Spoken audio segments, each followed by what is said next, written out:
I know, because I am government. I joined government at the age of 22 when I left university. I grew through the system.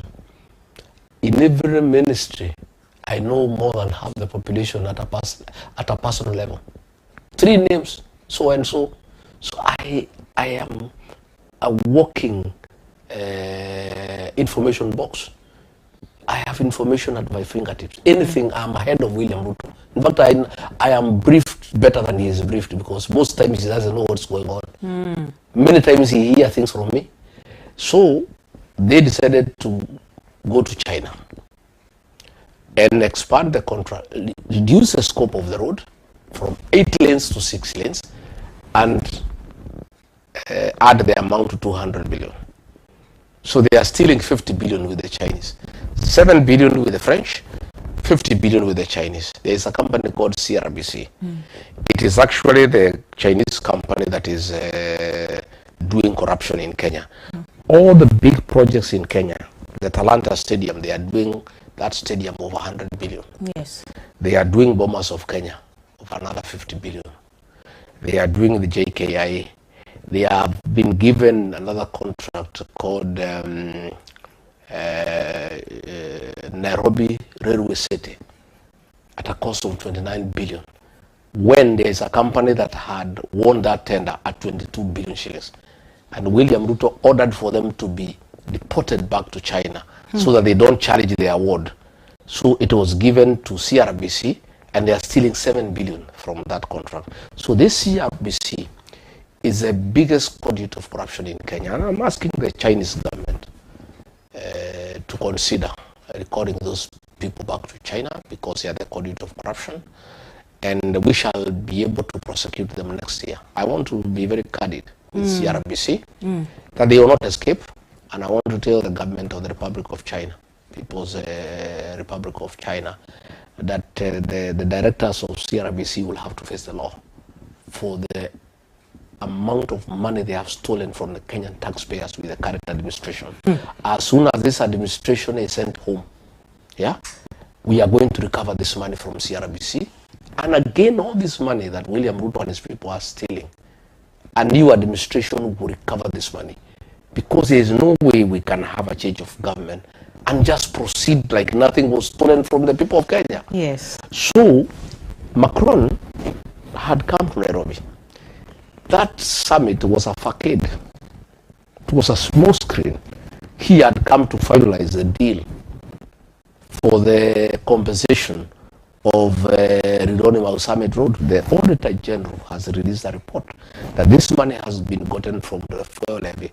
Against the law. Against the laws of our country.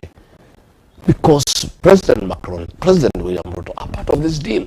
So they have circumvented the law to steal money from the public, to pay French companies, so that this money can benefit President Macron and President William Ruto.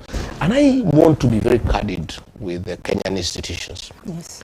The pension funds, NSSF and other funds, money is being taken from NSSF to be taken to Rironi Mausami to do daily works. I want to tell all these funds, even there is an institution called Unclaimed Assets. That money was gotten from unclaimed assets against the law and taken to buy shares in Kenya Pipeline. I want to tell the managers of these pension funds, I want to tell the directors of all these institutions that are giving money to President William Ruto to push corruption against the law. Next year they'll have their day in court. And I want to be very candid, because they don't say we did not tell them. I am telling Kenyan fund managers who are getting money meant for workers to enhance corruption in Kenya. I'm telling institutions that are against the law, that are getting money to buy prostitutes against the law, next year in October, in November, The judgment. they'll have their day in court. And they cannot escape. I'm telling the Chinese contractors who are being used by William Ruto to push corruption in Kenya, next year they'll have their day in court. That is a promise I want to give to the Kenyan people. We cannot just have change of government and just proceed like there is nothing. All the assets that have been stolen will be reclaimed and restored to the Kenyan people. Yes. We are now getting a situation where they are now even stealing private land. They are in Kiambu. There is a mzee called Bogwa. His land, 248 acres, has been taken forcibly by government. And I want to tell the people who are going to buy that land, because the people in power are subdividing land taken forcibly from the people of Kenya with forged documents. I want to put Kenyans and investors on notice.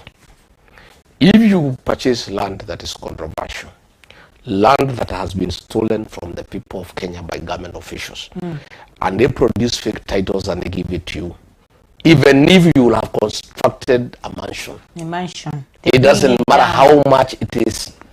I want to promise you, today, you will lose that land. And you'll have to follow Ruto and his officials to look for your money. To get your money back. You'll have to look, especially that land in Kiambu, the Kasarin land. Anybody who is going to buy that land belongs to Bogwa, and everybody knows. It's being taken by Kipchumba Murkomen and Oscar Sudi and William Ruto. They want to subdivide that land and sell it to Kenyan investors. I want to put them on notice that anybody who buys that land next year in October, you lose your land. The land for Mrs. Magogo, the widow of the late other Kenyanjui Magogo, 98 acres in Kiambu has been taken. Anybody who buys that land, those titles will be cancelled when we take over, and that land restored to Mrs. Magogo. Who and to you if you have spent your money to these government officials. Yes. Because we cannot allow that kind of impunity. And why do we have change of government? You have change of government so that you write the wrong things. We cannot simply just replace William Ruto and rubber stamp all the wrongs and the evils that he has done. There must be restitution. Yes. There must be justice. Yes. And one of the things is to recover all stolen land, all stolen properties, all stolen government assets, and restore them to the Kenyan public. Wow, thank you very much. We're actually running out of time. So I just have two more questions for you, and in fact one. So your parting shot, if you could speak to the younger you before entering into politics. Now younger you is sitting here and you want to give younger you advice, what would you say? I would like to tell our young people that one, they should not shy away from taking up leadership positions. And leadership cannot be given to you when you're at home. You go out there and look for it. And history is very clear that all the leaders we have today, at one time or another, they were leaders when they were young. I was a student leader myself at the University of Nairobi. I was the chairman of Nyeri District University Students Association. I was the chairman of the Literature Students Association. I started leadership at the age of 19. I want to tell the young people, one, they must pursue leadership. But I want to guide them with tremendous respect that leadership is a calling. It's not a ladder to wealth. It is not a formula to riches. It is service. If anybody wants to come to leadership to be rich, look for something else to do. Before I joined politics, I was a very wealthy man. Today, I'm not. I have spent my wealth in public leadership, and I'm very happy about it. It's very fulfilling. It is about service. So let no young person at any one time dream that they want to get into leadership so that they can become wealthy, so that they can become rich quickly. Leadership is a service. And once they know that, they'll be good leaders. But if they come with a mindset that they are coming to make money, they'll be very disappointed. That is why you find many leaders who came to parliament to look for wealth who will not be re-elected. Yes. That is why you find when I was being removed from office, many friends of mine were given money to remove me from office. And they did it because they had come to leadership to look for money. The few who had come to lead and to serve refused to take money. Yes. So that is what is leadership. And those leaders who refuse to take money, today, they are very popular and they are going to be re-elected without too much of a struggle. Yes. Those who took money will be sent home because they did not come to leadership To serve. to serve. They came to look for money. So that is the difference. And actually that's how sad the situation we are in. The president came to look for wealth. In the process, he has destroyed the country. He's very wealthy, of course, undoubtedly. Yes. You know, I remember, and I must tell the people of Kenya, when we were in good books, initially he told me that he wants in 5 years to be richer than the family of Kenyatta and Moi combined. It looked a tall order to me, and I told him as much. He said, you don't know, it is true today. William Ruto is richer than the family of Kenyatta and the family of Moi combined after only 4 years in government. But in the process, he's destroyed the country. Everything has been stolen from Kenya. There is nothing that is remaining. In fact, I was just telling Dr. Matiang'i and Kalonzo that even as we are looking for leadership,